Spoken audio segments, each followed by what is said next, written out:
أعلن افتتاح الجلسة The fifth plenary meeting of the High-Level International Conference for the Peaceful Settlement of the Question of Palestine and the implementation of the two-state solution is called to order. The conference shall now continue its general debate.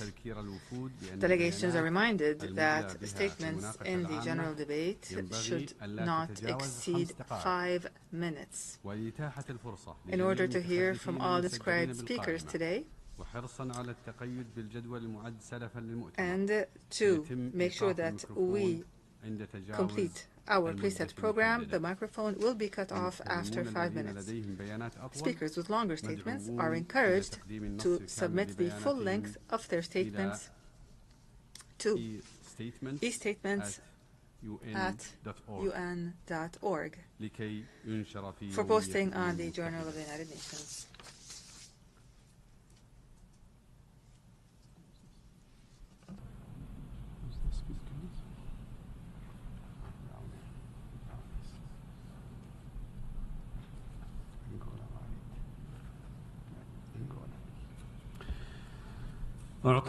I now give the floor to the distinguished representative of Angola.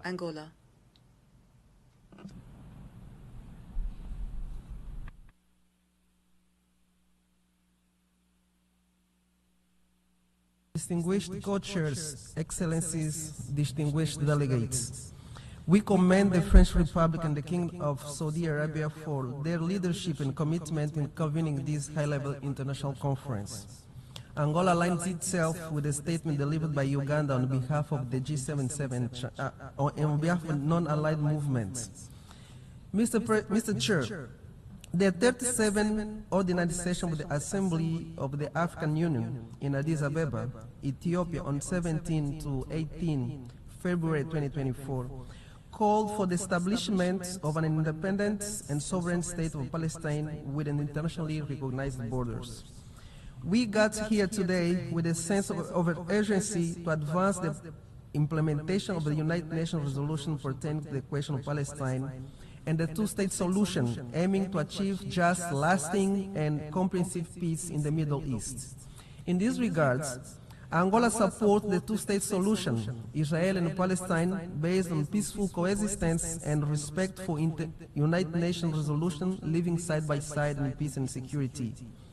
Angola repudiates any attempt to displace the Palestinian people from their territories, the continued policy of expanded settlements, and the illegal occupation and annexation of territories belonging to the Palestine.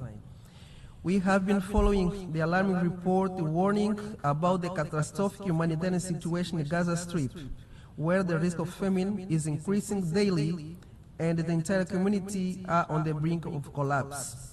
In this context, Angola is deeply concerned about the implication of the conflict in Gaza for the region and continuation of illegal occupation.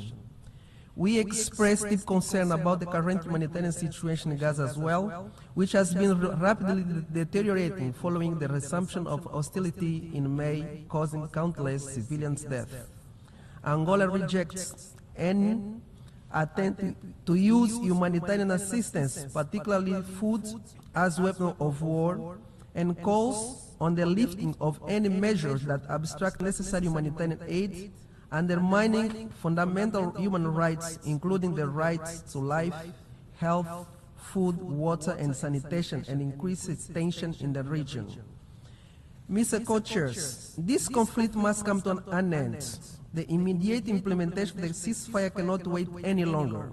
Full and unlimited humanitarian assistance must be provided. All hostages must be released unconditionally. The time has come for our collective action for the benefit of those in Gaza who see this organization as their last hope for peace and stability. In this context, Angola expresses its support for the ongoing diplomatic effort led by the United States, Egypt, and Qatar to bring the parties back to the implementing the ceasefire agreements as outlined in the Security Council Resolution 2735, adopted in 2024. We therefore urge the parties to act in good faith in fulfillment their obligation to implement the resolution adopted by the Security Council. We also urge the parties to show maximum flexibility to quickly reach an understanding that can lead to the implementation of the agreed ceasefire. We believe that this is the ideal path toward achieving lasting peace in the Gaza and preserving peace and security in the Middle East. The Republic of Angola reaffirms the right of the Palestinian people to self-determination, including the right to have an independent state, and calls on the Security Council to admit Palestine as a full member of the United Nations. We believe that the two-state solution is the only viable option to end the Israeli-Palestinian conflict and provides the basis for the existence of the states of Israel and Palestine living together side by side in peace and harmony. In this regard, Angola rejects all attempts to destroy the two-state solution and reaffirms its commitment to promoting a just, lasting, comprehensive, and peaceful solution to the question of Palestine in all its aspects. Thank you. I thank the distinguished representative of Angola. I now give the floor to the distinguished representative of Denmark.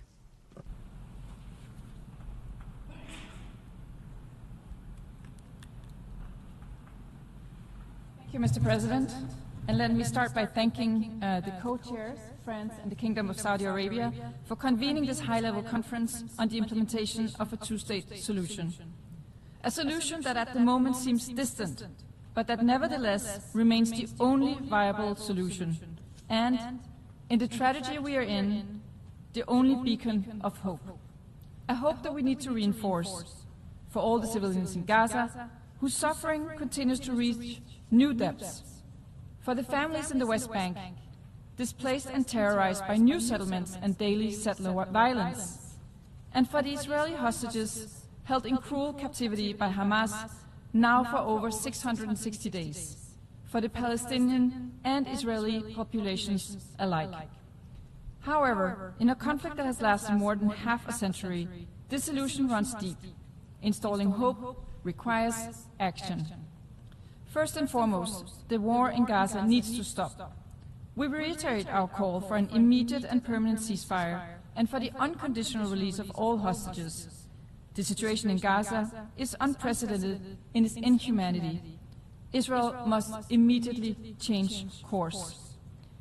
We welcome any effort to alleviate the suffering, and Israel must lift all restrictions to allow for the provision of safe, dignified and unhindered humanitarian access in line with its obligations under international humanitarian law. We continue to support UNRWA, which remains essential until a two-state solution is realized. Secondly, de-escalating settler violence and displacement in the West Bank, including East Jerusalem, must be stopped. The E1 settlement plan announced recently by Israel will, if implemented, divide a Palestinian state in two and thereby once again seek to undermine a two-state solution. We cannot let this happen. Together with the European Union, we have on numerous occasions expressed our strong rejection of the illegal Israeli settlements, and we have called on Israel to take action to prevent such violence and hold the perpetrators accountable. For the two-state solution to be realized, there can be no forced displacement of the population or unilateral attempts to change the territory and demography of the occupied Palestinian territory. This constitutes a clear violation of international law. Thirdly, the reconstruction of Gaza will be an enormous task for the international community, which we need to prepare for. It will require a coordinated effort with the Palestinian Authority in a leading role. We welcome the recent plan presented by the Arab Group for early recovery, reconstruction and development of Gaza as a good basis to discuss next steps for Gaza.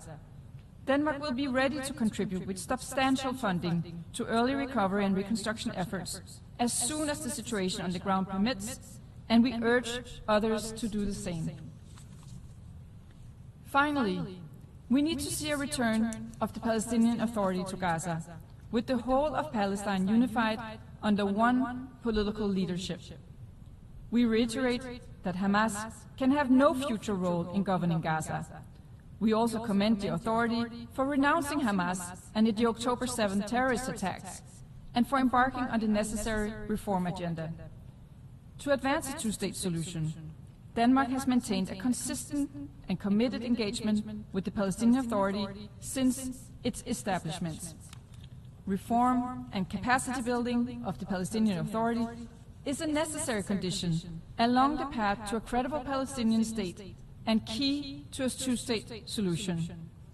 Only a reformed, stable, and capable Palestinian governance structure can help ensure a renewed political process that in time will address the fundamental aspects of the Israeli-Palestinian conflict. We stand ready to continue our support to the authority, including in order to pave the way for new elections.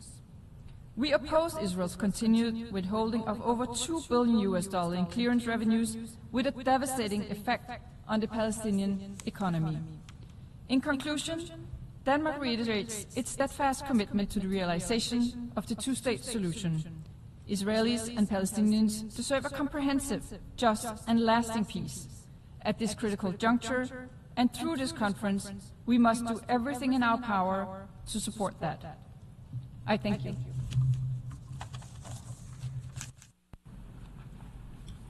I thank the distinguished representative of Denmark. I now give the floor to the distinguished representative of Sudan.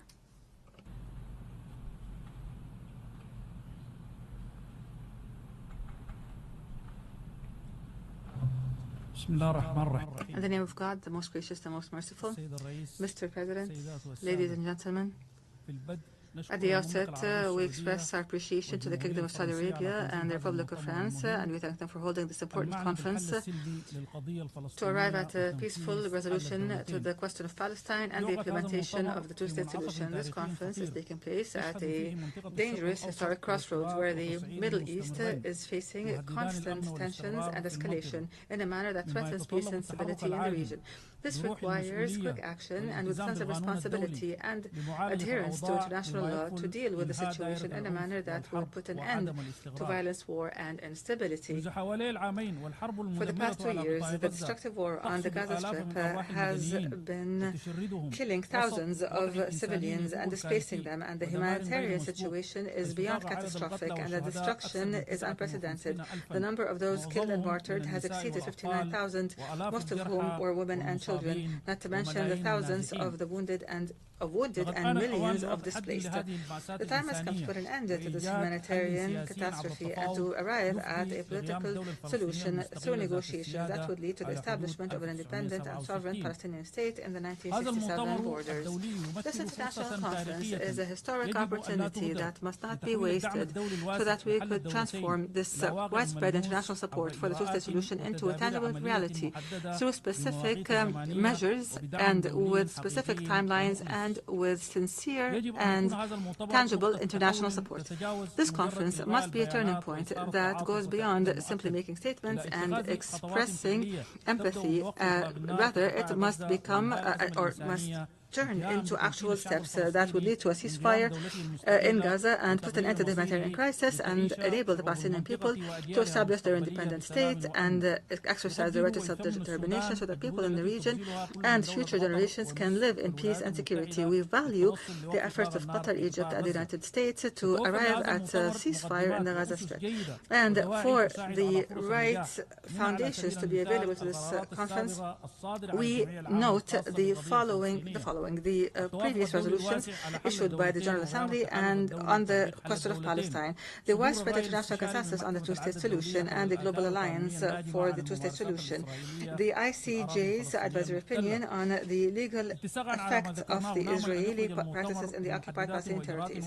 And based on the above, we hope that this conference will arrive at practical outcomes, including the full recognition of the State of Palestine and granting it full membership in the United Nations. And here we welcome the declarations by several countries of the recognition of the State of Palestine. Put an end to settlements and taking actual steps, practical steps towards settlement activity and withdrawal from Gaza. Put a ceasefire or immediate ceasefire in Gaza and opening the border crosses so that humanitarian aid can be accessed. The right of return to the refugees, Palestinian refugees, and guarantee the safety and protection of civilians. Implementing the ICJ's advisory opinion, providing financial and political support to the Arab Islamic plan on the reconstruction of Gaza, and finally, defending and supporting UNRWA so that it can perform its tasks and refusing any harm to its mandate. I thank you, Mr. Chair. I thank the distinguished representative of Sudan, and I now give the floor to the distinguished representative of Timor-Leste.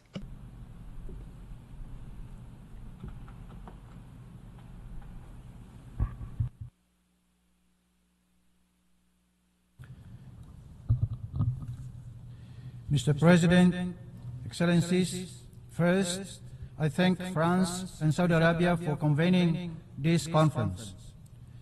The path to peace between Israelis and Palestinians does not lie in declarations made from afar. It lies with those who bear the weight of this conflict daily, the Israeli and Palestinian people. Only they can craft a future rooted in dignity, coexistence, and mutual recognition. However, they cannot do it alone. Our collective responsibility is to accompany them with courage, clarity, and consistency. Mr. President, this conflict is not a question of ideology alone, but a human tragedy. Generations of both peoples have endured trauma, loss, and fear. The Jewish people, scarred by centuries of persecution and the unfathomable horror of Holocaust, built a homeland in Israel. Palestinians, displaced and stateless for decades, continue to struggle for a nation where they can live with freedom, safety, and self-determination. These narratives are not irreconcilable. They are parallel truths that can and must form the foundation for a just and lasting peace. The two-state solution remains the only viable path forward, enshrined in international law, grounded in UN resolutions, including Resolution 181 and reaffirmed by global consensus. However, aspirations must now become action. Timor-Leste firmly condemns the October 7 attacks by Hamas, a brutal and inexcusable act of terror against civilians. No cause can justify the deliberate target of innocents.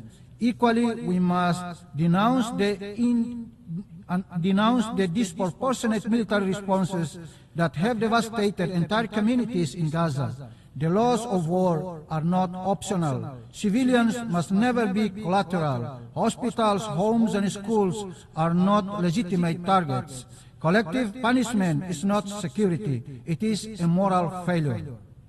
Mr. President, we echo the voice of conscience around the world, the moderate voice both in Palestine and in Israel. The suffering in Gaza must end. Humanitarian access must be guaranteed. Hostages taken must be returned safely. Lives be protected, and hope must be restored. In this spirit, as a peace-loving nation, Timor-Leste proposes the following steps.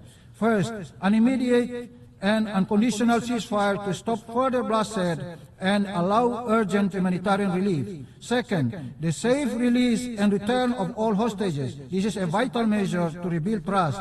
Third, deployment of an international civilian protection presence grounded in the Geneva Conventions to safeguard vulnerable communities. Fourth, a UN-led peace conference with participation from Israel and unified Palestinian leadership, the Arab League, the EU, BRICS, and other peace-loving nations to address final status issues. Fifth, long-term coordinated international support to rebuild Palestinian institutions and ensure a credible, unified leadership committed to peace. We believe that a unified, democratic, and legitimate Palestinian leadership can and will deliver peace. At the same time, we, as members of the United Nations, must recognize that military dominance will never guarantee true security. Real peace comes from recognition, not repression, compromise, or coercion. Timor-Leste aligns with the position of the Arab League, BRICS, and other peace-loving nations in supporting the establishment of a Palestinian state and a just solution for refugees as per international law. We also welcome the Arab Peace Initiative and believe that recent democratic efforts such as the Abraham Accords show that dialogue between former adversaries is possible. As President José Ramos Horta of Timor-Leste reminds us, the Jewish people rising from the ashes of genocide sought sanctuary in their state. Palestinians, long displaced, deserve the same. Let us amplify the voice of moderation and reason of both sides. They exist and must not stand alone. I thank you.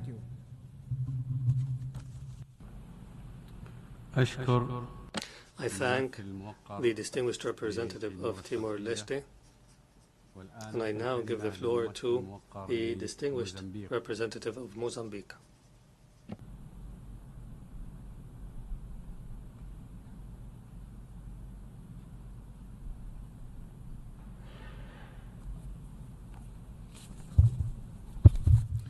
Distinguished co-chairs, we thank the co-facilitators, France and the Kingdom of Saudi Arabia, for their exemplary leadership, and to the 8 thematic groups for their diligent and invaluable work in preparing this historic gathering.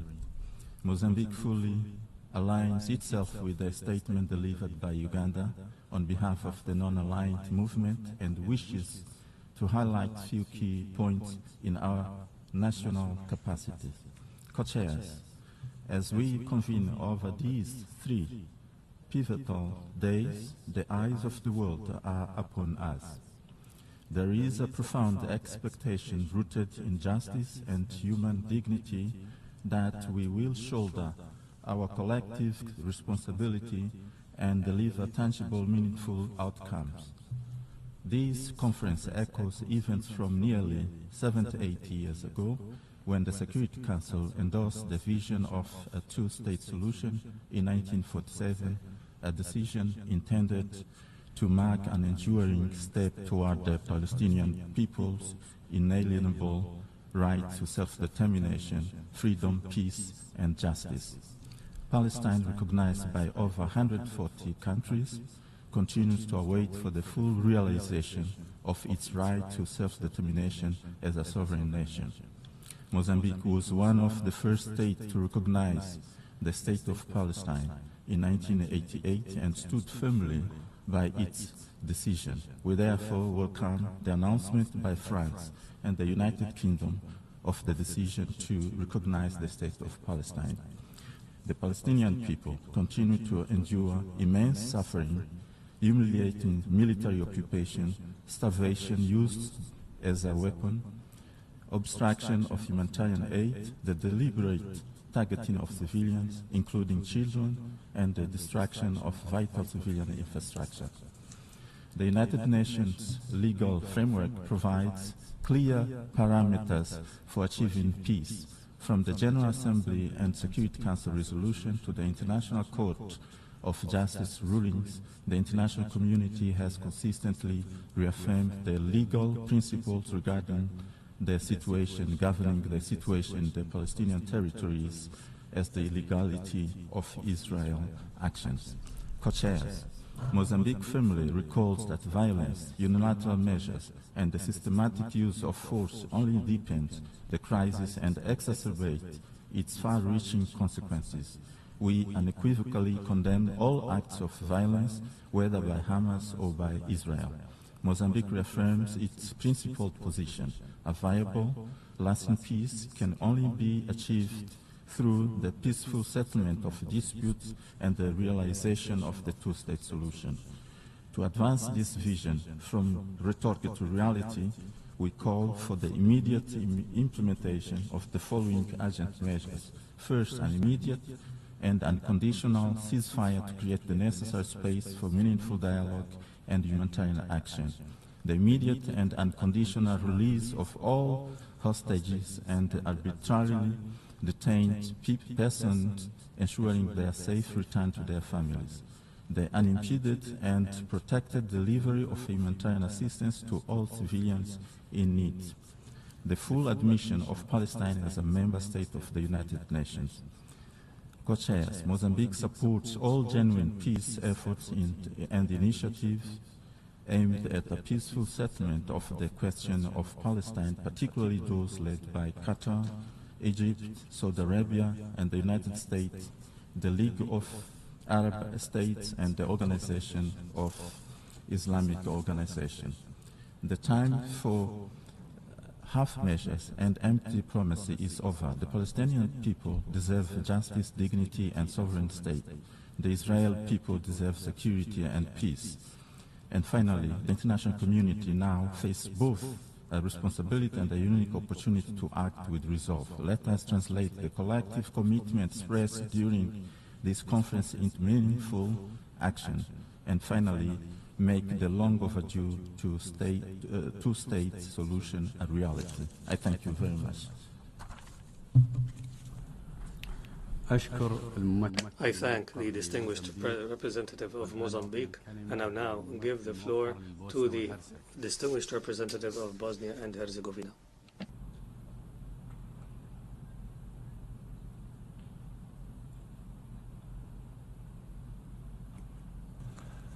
Distinguished co-chairs of the conference, dear colleagues and friends, at the outset allow me to congratulate France and Kingdom of Saudi Arabia for organizing this conference. Bosnia and Herzegovina aligns itself with a statement delivered earlier by the European Union in line with our obligations stemming from the Stabilization and Association Agreement we have signed with the EU. Position of Bosnia and Herzegovina on the crisis of the Middle East is long-standing and principled for decades. Even since becoming UN member state in 1992. Diplomatic relations between Bosnia and Herzegovina and the State of Palestine were established in May 1992, within the succession framework, continuing its own right diplomatic practice of the former Yugoslavia in relation to the State of Palestine. The State of Palestine established and opened the embassy in Sarajevo more than 20 years ago, working on the promotion of peace and fostering all forms of cooperation between our two countries. We express support for all ongoing diplomatic efforts to end this brutal war. The ceasefire, as a first step, must be established immediately, unconditionally and permanently. Civilian casualties by means of shelling or starvation must stop. The accountability of all those responsible for terrorist acts and violations of international law, especially international humanitarian law, is prerequisite for moving forward. Accountability is not optional. Impunity must not be allowed. As a country that experienced the importance of lifeline that is humanitarian aid supplied by the United Nations to the cities and enclaves under siege 3 decades ago in my country, we deplore catastrophic humanitarian situation in Gaza and urge the State of Israel to allow delivery of humanitarian, especially medical aid and food supplies to all citizens of Gaza. There is no justification for this, none whatsoever. In this regard, we find the work of UNRWA, along with other UN agencies, indispensable as support for civilian population. We urge the unconditional release of all hostages on both sides, especially civilians, women and children, leading to a permanent end of hostilities. In this respect, the position of my country is principled and clear, and this is stipulated in Bosnia and Herzegovina's strategic documents.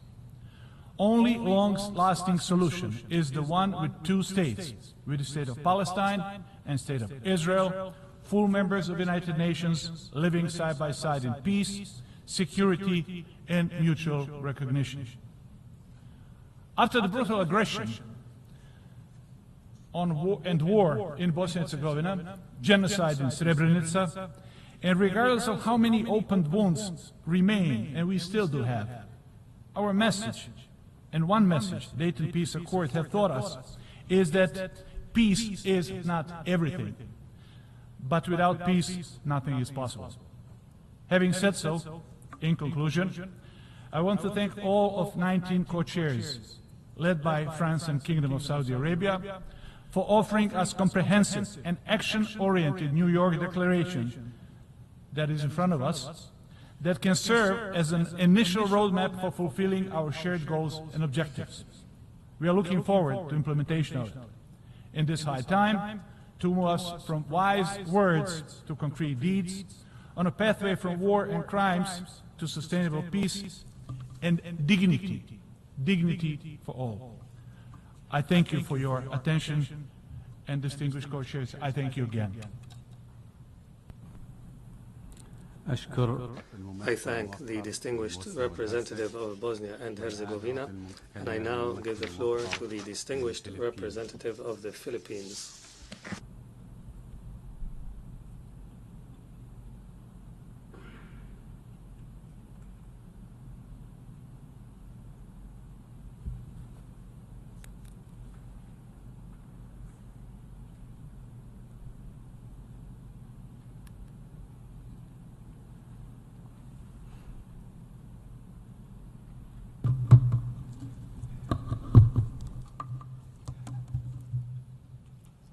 Mr. President, the Philippines joins other member states in thanking France and Saudi Arabia for their excellent leadership in laying the groundwork for this international conference aimed at further advancing global efforts for the peaceful settlement of the question of Palestine and the implementation of the two-state solution.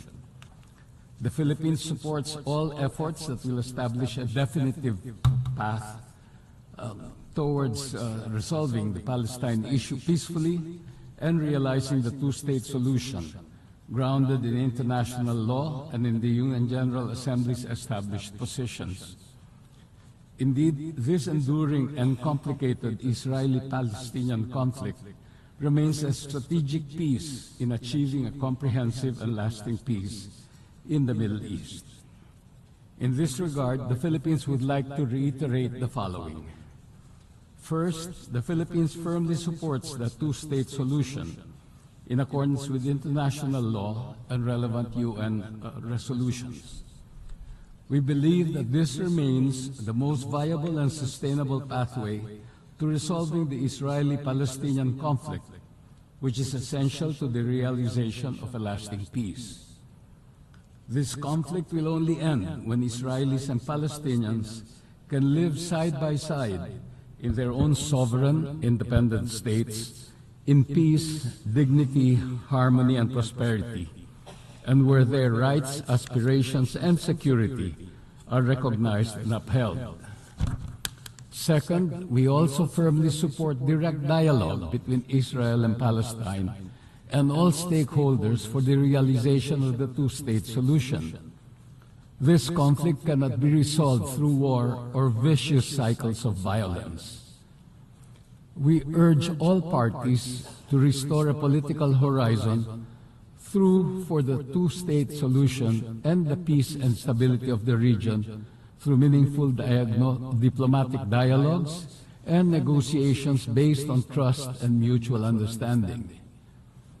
We support the intensification and acceleration of international and regional diplomatic efforts aimed at achieving, without delay, a comprehensive, just, and lasting peace in the Middle East. We therefore commend and support the efforts by Saudi Arabia, Norway, and the European Union for spearheading the Global Alliance for the implementation of a Palestinian state and a two-state solution. Third, we support the complete and permanent ceasefire in Gaza, the release of all hostages, and the provision of humanitarian assistance for those affected by the conflict. A permanent ceasefire will remove the significant security and political obstacles to delivering aid across Gaza and increase urgent life-saving humanitarian support. Fourth, we remain gravely concerned over the catastrophic humanitarian situation in Gaza, which has resulted in an alarming number of casualties, particularly women and children. In this regard, we call on all parties to adhere to their obligations under international law and international humanitarian law, with particular emphasis on the protection of civilians, especially women and children, and the facilitation of the rapid, unhindered, and safe humanitarian relief for all civilians in need in Gaza. Fifth, we firmly support the acceptance of Palestine as a member of the United Nations, a position that has been consistently supported by an overwhelming majority of the General Assembly. Toward this end, we support steps that would further expand Palestine's involvement in various UN processes that would eventually pave its full membership in this august body. Sixth, the Philippines affirms its readiness to form part of UN-led peacekeeping and/or humanitarian contingent in Gaza, contributing peacekeepers, teachers, and/or medical workers if authorized by the UN Security Council. The Philippines reiterates its enduring support and cooperation as we work together and commit to ending war, upholding justice, respecting human rights, promoting sustainable development, and maintaining international peace and security. Thank you, Mr. President.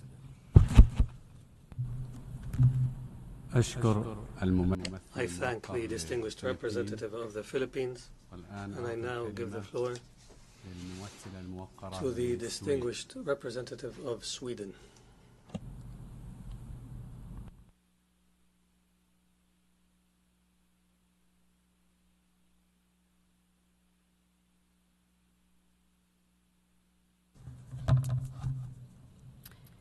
Co-chairs, I am here today to reaffirm Sweden's commitment to peace, justice, and a two-state solution.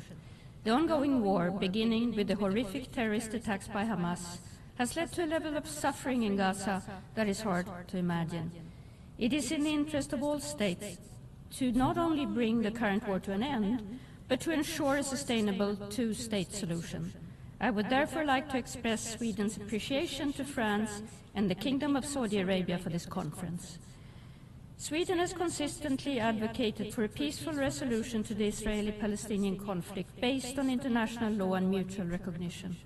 We stand firm in our support of both states' right to freedom and security. Sweden recognized the State of Palestine in 2014.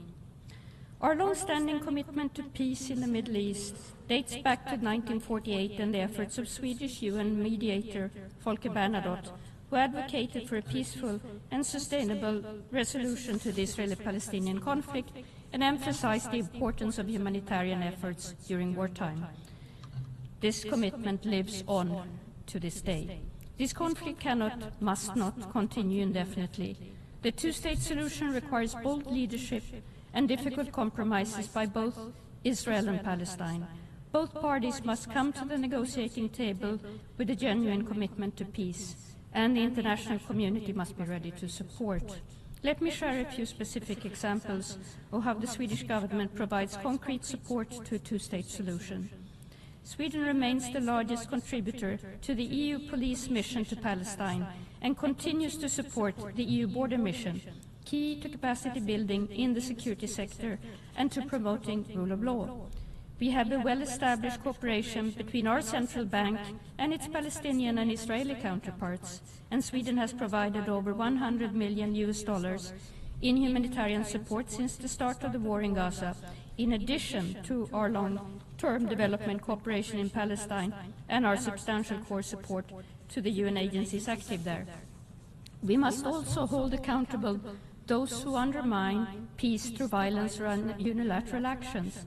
Any steps towards territorial or demographic changes are unacceptable.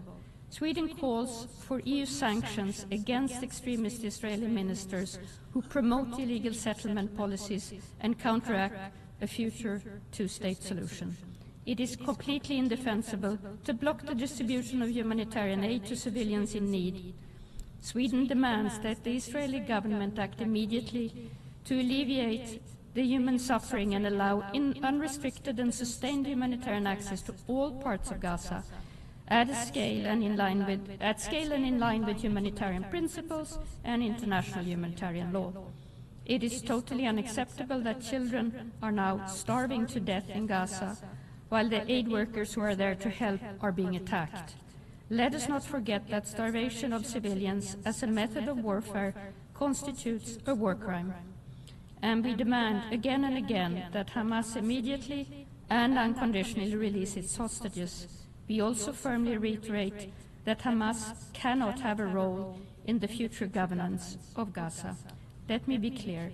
The path to peace is neither quick nor easy, but it is a path necessary taking through irreversible steps. Today marks a new chapter of intensified efforts. We call on all parties to return to the negotiating table with courage, respect for international law, and a commitment to the dignity and human rights of Israelis and Palestinians alike. Sweden stands ready to support meaningful dialogue, to uphold the principles of justice, and to work with our partners in the international community to turn hope into reality. Thank you.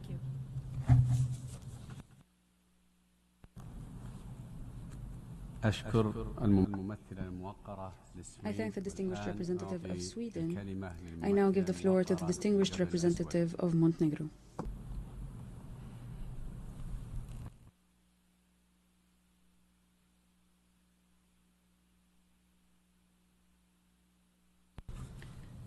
Excellencies, at the outset, I would like to thank France and Saudi Arabia for their leadership in convening this important conference.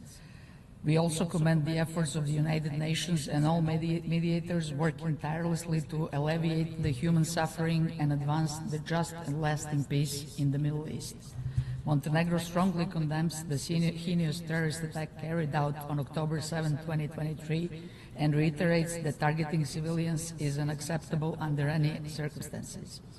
We remain deeply concerned by the scale of human suffering, particularly in Gaza, where civilians continue to bear the brunt of violence.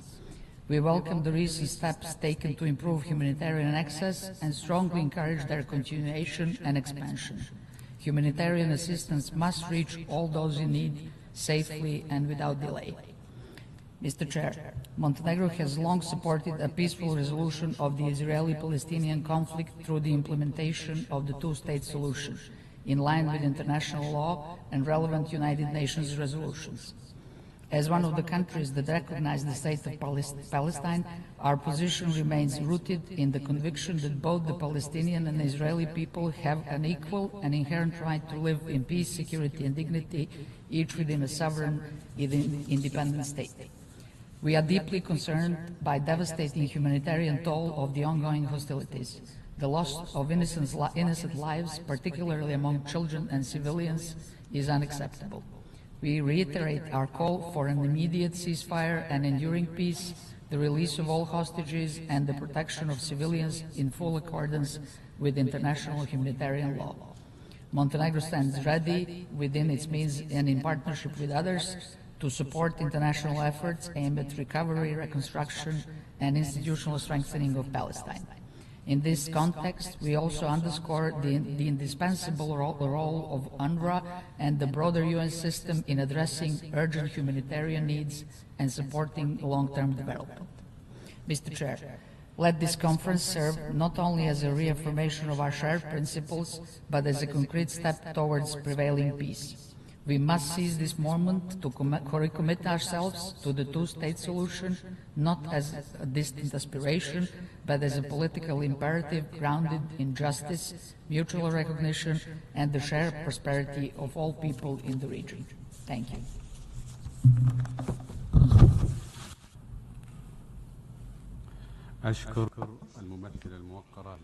I thank the distinguished representative of Montenegro. I now give the floor to the distinguished representative of Haiti.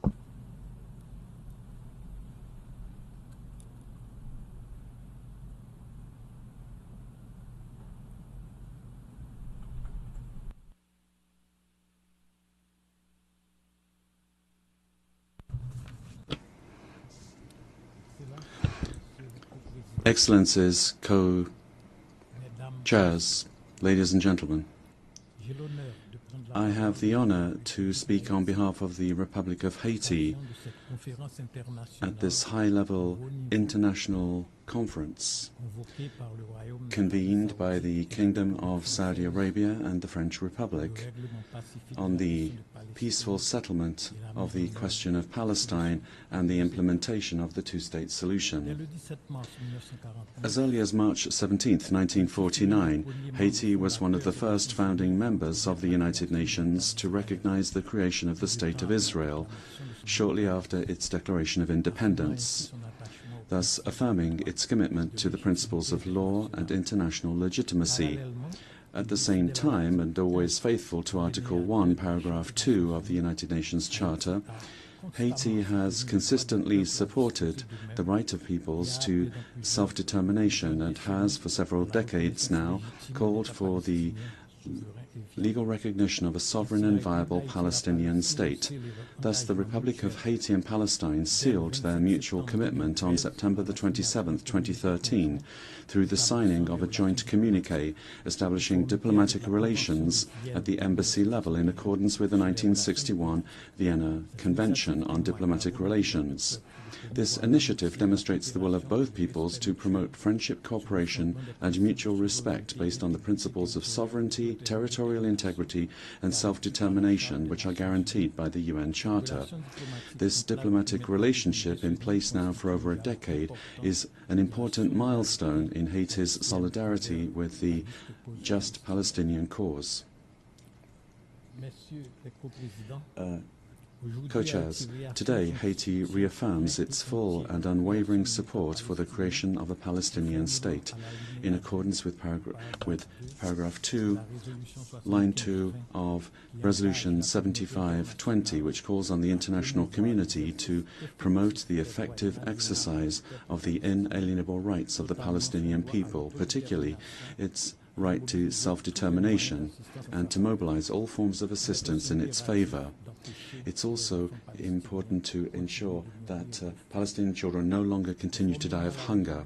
In accordance with Resolution A/Res/79/81, adopted on December 3rd, 2024, we emphasize the need for a comprehensive, just and lasting settlement of the question of Palestine.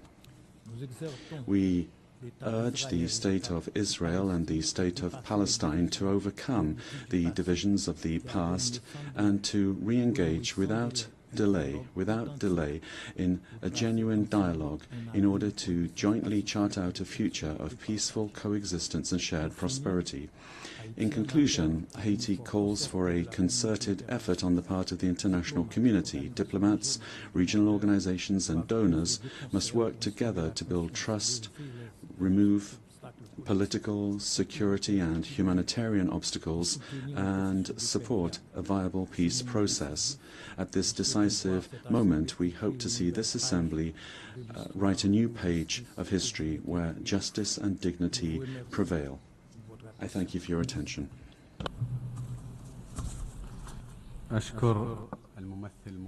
I thank the distinguished representative of Haiti. I now give the floor to the distinguished representative of Australia.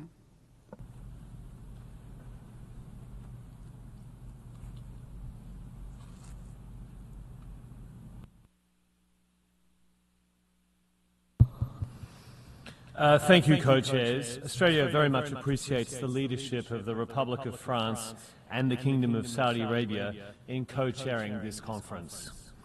We acknowledge the efforts of the working group chairs towards achieving tangible progress towards a two-state solution. 77 years ago, the global community envisioned two states, the State of Israel and the State of Palestine. Australia shares the frustration of the great majority of countries that a Palestinian state still does not exist today. A two-state solution remains the only hope of breaking the endless cycle of violence, the only hope of a just and enduring peace for Israelis and Palestinians alike. On 29 July, Australia and 14 countries released the New York Call, which makes clear that recognition of a state of Palestine is an essential step to a two-state solution. The statement is upfront about the challenges we face, including with the terrorist group Hamas, which we condemn unequivocally and call upon to release all hostages immediately and unconditionally. The statement expresses our determination to work on an architecture for the day after to guarantee the disarmament of Hamas and its exclusion from Palestinian governance. And we acknowledge the support from the Arab League and other key countries in the region to end Hamas' grip on Gaza. Australia welcomes the important commitments made by the Palestinian Authority, condemning the 7 October terrorist attacks, calling for the liberation of hostages and the disarmament of Hamas, committing to terminate the prisoner payment system, committing to school reform, committing to calling elections within a year to trigger generational renewal, and accepting the principle of a demilitarized Palestinian state. These are significant steps that demonstrate the Palestinian Authority is seeking to play its part as a partner for peace. Australia will continue to support the Palestinian Authority as it pursues the path of reform, including through our capacity building and governance initiatives. Co-chairs, Australia is gravely concerned by actions of the Israeli government which are undermining the prospects of two states, including relentless settlement expansion and ongoing impunity for settlement violence. We call on Israel to engage on the question of Palestinian statehood. The world is moving, and a two-state solution is essential for Israel's long-term security. Co-chairs, Australia will keep working with other countries to make a two-state solution a reality, and we urge the whole international community to do the same. Co-chairs, we cannot forget that, while we gather, a humanitarian catastrophe is taking place in Gaza. The situation has gone beyond the world's worst fears. Australia is a part of the international call on Israel to comply immediately with its obligations under international law, including removing restrictions on aid and allowing the United Nations and humanitarian actors to do their life-saving work. Israel's excuses and explanations are untenable and without credibility. We reaffirm our call for an immediate return to a ceasefire in Gaza, which offers the best hope of ending the suffering of Gazans and returning the hostages to their families. Australia is committed to a future where both the Israeli and Palestinian peoples can live in peace and safety within secure and internationally recognized borders. Until that day, every effort must be made here and now to safeguard innocent life and end the unacceptable suffering and starvation of the people of Gaza. Thank you. أشكر الممثل الموقر. I thank the distinguished representative of Australia. I now give the floor to the distinguished representative of the Organization of Islamic Cooperation.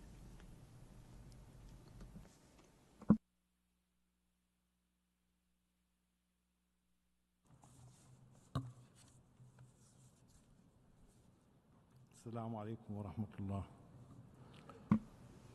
Peace and blessings of God be upon you. Co-chairs, Excellencies, at the outset I would like to express the appreciation of the Organization of Islamic Cooperation to the Kingdom of Saudi Arabia and the French Republic for chairing this historic meeting, which reflects collective commitment to achieving a comprehensive, just and sustainable peace in the Middle East on the basis of the two-state solution.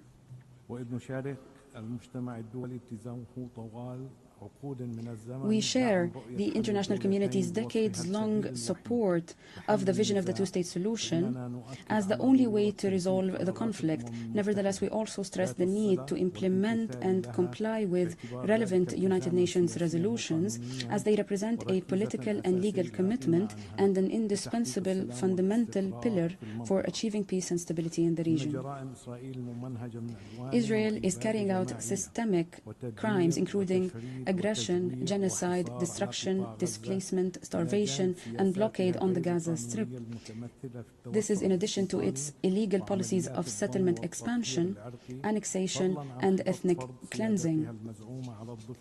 Israel also plans to impose its so-called sovereignty over the West Bank, including the occupied city of Jerusalem, and targets Islamic and Christian holy sites, all of which constitute flagrant violations of international law and the relevant UN resolutions. In this regard, we call for an end to all such violations, the imposition of an immediate and permanent ceasefire, the provision of adequate and sustainable humanitarian assistance, the withdrawal of the Israeli occupation forces from the Gaza Strip, and the return of the proceeds of the Palestinian taxes illegally withheld by the Israeli occupation authorities. This release would enable the Palestinian government to meet its obligations throughout the Palestinian territory. We also emphasize the necessity of implementing the Arab Islamic Plan for the reconstruction of the Gaza Strip. Excellencies, we highly appreciate the positions of the countries that have recognized the State of Palestine, especially the announcements made by His Excellency President Emmanuel Macron of France and His Excellency Prime Minister of the United Kingdom Keir Starmer of their respective countries' intention to recognize the State of Palestine next September. This comes in affirmation of and in fundamental support for the right of the Palestinian people to self-determination and the establishment of their independent state. We urge all states that have not yet done so to fulfill their duty to recognize the State of Palestine and to support its full membership in the United Nations as a fundamental pillar for the protection of the two-state solution and the achievement of peace and stability in the region. We also reaffirm our commitment to support UNRWA, and we call for the provision of political support, sustainable funding, and legal protection for UNRWA. We stress the need for UNRWA to continue its vital and irreplaceable role. In conclusion, we affirm our readiness to work with all international partners to transform our goals and collective commitments into practical and irreversible steps. This is to embody justice and peace through the implementation of the two-state solutions. This must lead to an end to the illegal Israeli occupation and colonial settlement in occupied Palestinian territory.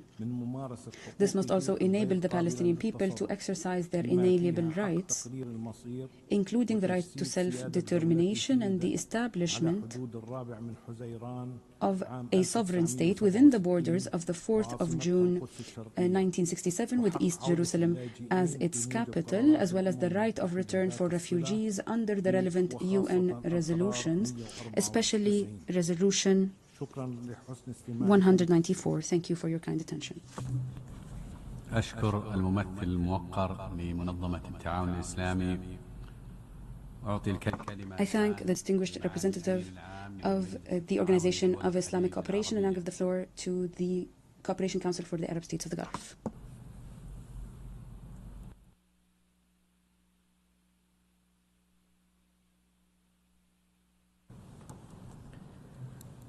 In the name of God, most compassionate, most merciful, Your Excellencies, may the peace of God be upon you. At the outset, I would like to express our deep appreciation for the custodian of the two holy mosques, King Salman bin Abdulaziz Al Saud, the King of the Kingdom of Saudi Arabia, and His Royal Highness Prince Mohammed bin Salman Al Saud, the Crown Prince and Prime Minister of the Kingdom of Saudi Arabia. May God protect them.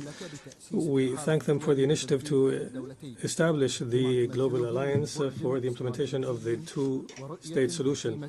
The alliance is a strategic and wise vision that redirects the international community towards the core of the conflict, and it awakens in the global consciousness the historic justice and the basis of the legal settlement and the legitimacy of the question of Palestine. We also highly appreciate the French role led by His Excellency President Emmanuel Macron in the co-chairmanship of this conference and the adoption of His Excellency's genuine positions to lead towards a just solution of this question.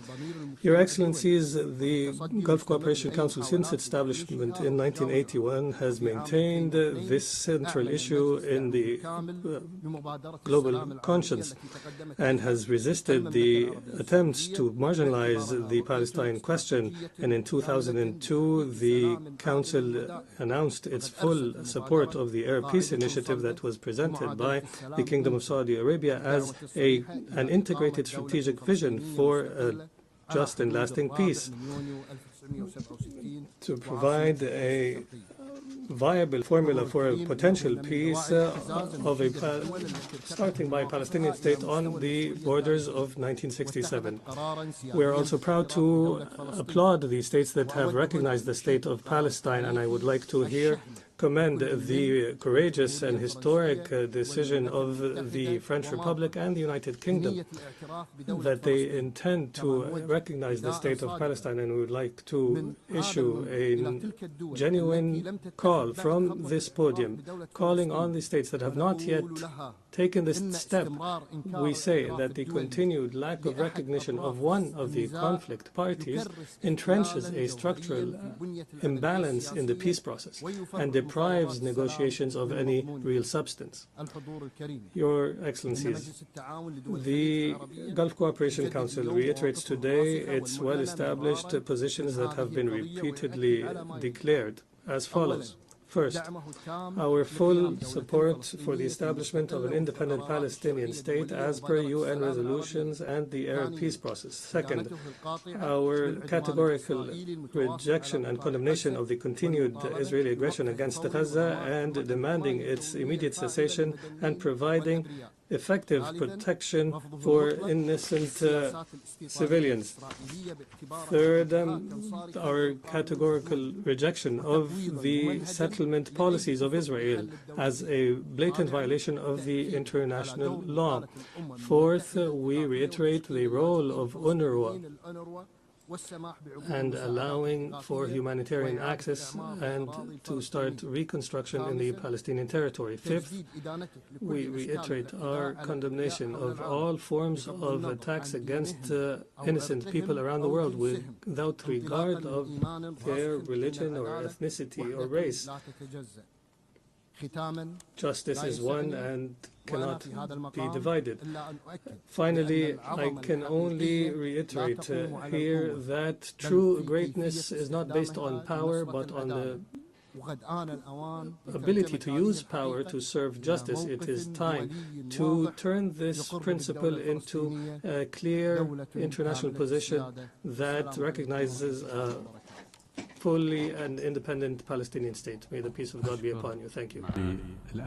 I thank the Distinguished Secretary General of the GCC, and I now give the floor to the Distinguished Representative of the Sovereign Order of Malta.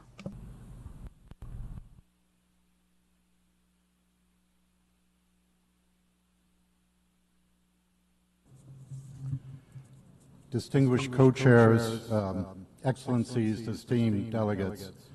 At the outset, our delegation wishes to thank the French Republic and the Kingdom of Saudi Arabia for convening this timely conference, alongside all other participants and stakeholders, at a time when collective dialogue is essential to uphold international humanitarian law and to alleviate the suffering of the most vulnerable.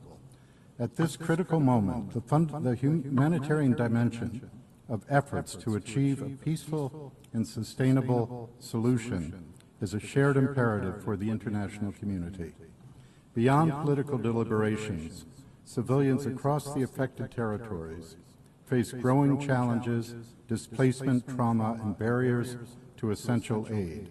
All stakeholders must reaffirm their obligations under international humanitarian law to ensure protection, unhindered access, and dignity for those most at risk.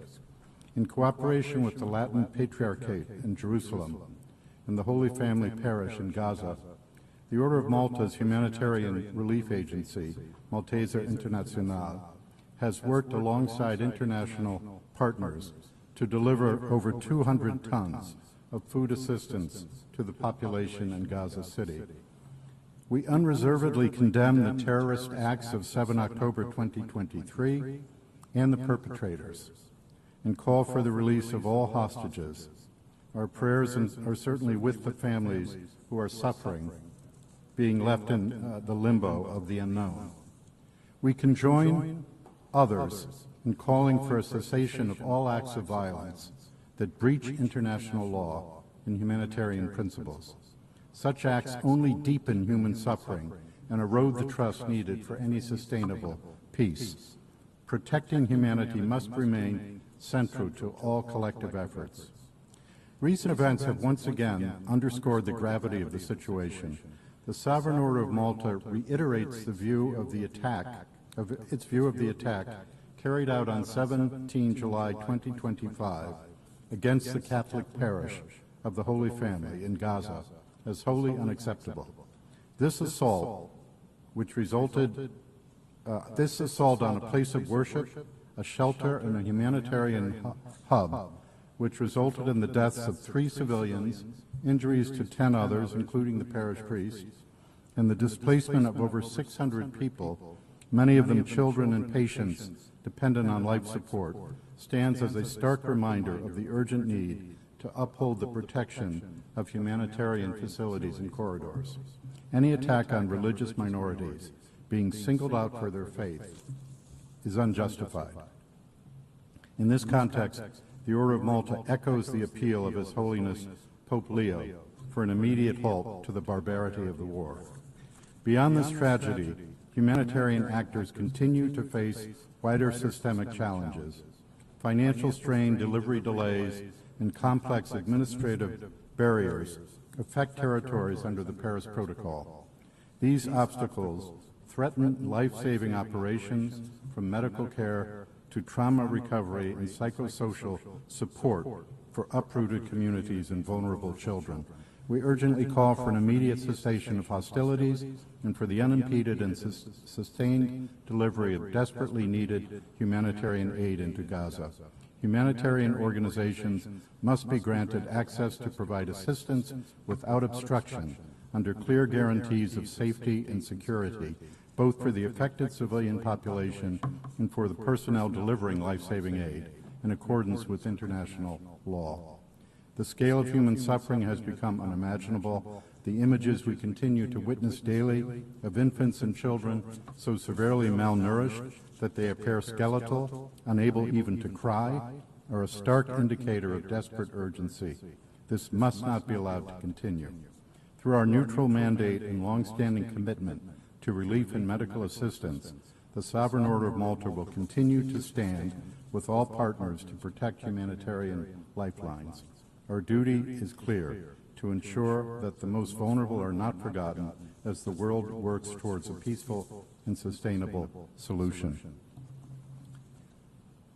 We remain committed to working with partners to help shape these effective solutions.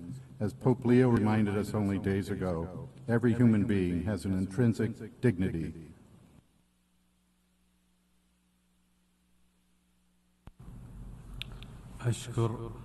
I thank the distinguished representative of the Sovereign Order of Malta.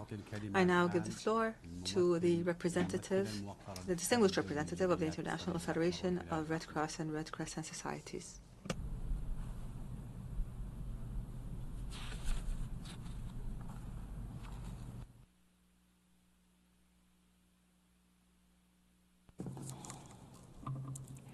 Thank you to the Kingdom of Saudi Arabia and France for organizing this important conference. Much has been said on the unbearable situation being faced by the people in Palestine and on the challenges humanitarian actors are facing. Thus, we will try to be brief, highlighting the severity of a few points in case these are not yet abundantly clear. The humanitarian space to provide life-saving goods and services has been rendered almost non-existent. We have called since the beginning for an immediate, sustained, and unhindered flow of aid to be allowed into Gaza, at the scale needed to meet the immense needs, and in line with universally accepted international rules and principles. This has perhaps never been more urgent than now. Our Palestine Red Crescent Society colleagues in Gaza are receiving people fainting and sick due to hunger at their medical facilities, whilst they also cannot find food for themselves and their own children. Member states must ensure access for humanitarian assistance and protection of civilians, including humanitarian and medical personnel. The conditions and specific access challenges local humanitarian actors, such as PRCS, face must also be considered and addressed. It is them, local humanitarians often far from the limelight, that are sustaining what is left of the humanitarian response. PRCS continues to provide a wide array of critical services across Gaza, including ambulances and field hospitals, adapting to impossible operational conditions to maintain life-saving services and reach people wherever they are. Excellencies, We cannot accept any mechanism that does not allow humanitarian aid to be distributed in accordance with humanitarian principles. As we have seen, this strips human beings of their dignity, fails to respond to the level and complexity of needs, and creates drastic security risks, including people being killed and injured. PRCS ambulances and hospitals are having to deal with regular mass casualty events, while patients report they were trying to access food at distribution sites. We call on member states to support long-standing and accepted modes of aid delivery, specifically designed to meet humanitarian needs, and to protect the dignity and life of the population affected, while recognizing the role of the Red Cross and Red Crescent movement and all of those impartially providing a life-saving response. We recognize the situation of the hostages, and of the medical and humanitarian personnel being deprived of liberty, and we call for respect for the life and dignity of all people affected. Lastly, despite its relentless efforts, PRCS is facing extreme and mounting challenges to its operations in Gaza, but also in the West Bank. Conditions and access restrictions in the West Bank severely impact the population and the humanitarian ability to reach people in need. Member states can and must ensure this conference leads to immediate action to also address the situation in the West Bank, to appropriately address the root causes, and to support and protect the population and the people, like PRCS, those holding up the healthcare and humanitarian response. As we leave the room today, may we do so with a sense of urgency. May we remember that we stand in front of a humanitarian catastrophe, one that must be addressed now. Thank you.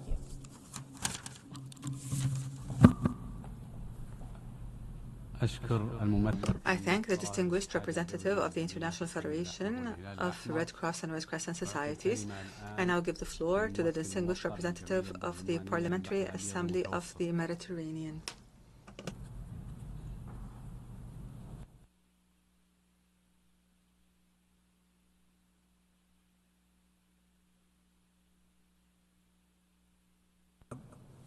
Distinguished co-chairs, France and Saudi Arabia, thank you for convening this very important meeting as a part of unfinished business that the United Nations has. I have the honor to bring you the voice of a 35-member parliaments of the Euro-Mediterranean and Gulf region. The almost 80-year tragedy in the Middle East, this continued murder of innocent men and women and children must end. Enough is enough. PAM calls for immediate ceasefire, particularly for letting the humanitarian assistance, food and water to be delivered for the starving and beleaguered people of Gaza. 78 years ago, this House, this very assembly, approved the partition plan for the Middle East. Two states living side by side in peace and harmony. Unfortunately, that today is not the case. We have only one state, while the other is being denied statehood and membership. PAM calls for immediate statehood for the state of Palestine, full membership of the United Nations, and without conditions. No other state that became a part of this House came through conditionality. They deserve and they must be made full members. So the two nations of the Middle East could negotiate on the basis of parity and equity. Peace is possible only through dialogue, which even most fragile context is the best way forward if pursued with honesty of purpose and necessary political will. Securing lasting peace in the Middle East has been a priority for PAM since its inception. The very foundation of the Assembly, PAM, was shaped by the need for creating a space of trust where Israel and Palestine representatives could meet, along with their neighbors, and share their views. Both Israel and Palestine hold vice presidential positions in the bureau of our organization, PAM, and meet regularly. This is not just symbolic. It is essence of our belief that more can be achieved through dialogue than through confrontation and war. PAM remains convinced that the pursuit of just, lasting and comprehensive peace based on a two-state solution is the only viable path to resolve the conflict, ensure security for all, and enable genuine regional integration. PAM also strongly advocates for the release of all hostages, either side, wherever they are, the protection of civilians, and the unimpeded delivery of life-saving humanitarian assistance. For more than 80 years, the conflict in the Middle East has cast a negative shadow across not only the Middle East, but well beyond. The consequences of peace in the Middle East will have positive ramifications throughout our interconnected world. Peace in the Middle East is good for everybody. PAM remains at the disposal of members, Israel and Palestine, and the international community, especially the UN Secretary General, to work towards achieving a permanent ceasefire and peace for all parties. Thank you, sir. I thank the distinguished representative of the Parliamentary Assembly of the Mediterranean, and I'll give the floor to the distinguished representative of the Pan-African Intergovernmental Agency for Water and Sanitation of Africa, for Africa.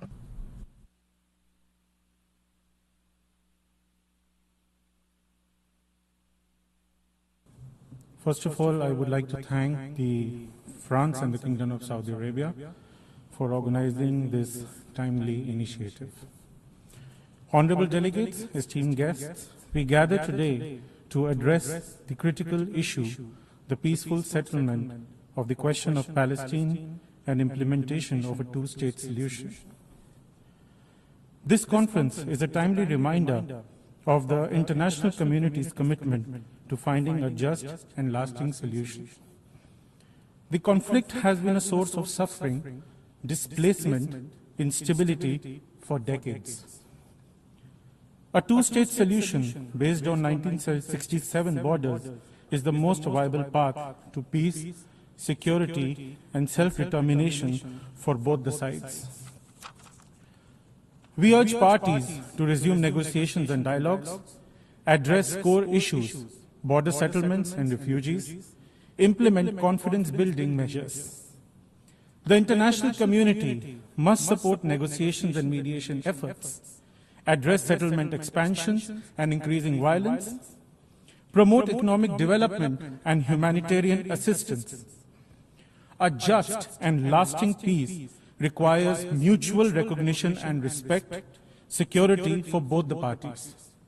Let's work together to achieve a two-state solution, ensuring peace, dignity, and prosperity for all. I thank you. I thank the distinguished representative of the Pan-African Intergovernmental Agency for Water and Sanitation for Africa. We have thus heard the last speaker in the general debate. Excellencies and distinguished delegates, the conference has before it the outcome document of the conference entitled Peaceful Settlement of the Question of Palestine and Implementation of the Two-State Solution. We would like to inform you that this outcome document was circulated to all permanent missions yesterday via the e-delegate portal. And states have until the beginning of September to endorse the document if they so wish. The modalities on endorsement are reflected in the note verbal transmitted to all permanent missions. With the concurrence of the conference, the co-chairs would like to propose that this meeting be suspended until further notice. I hear no objection. The meeting is therefore suspended.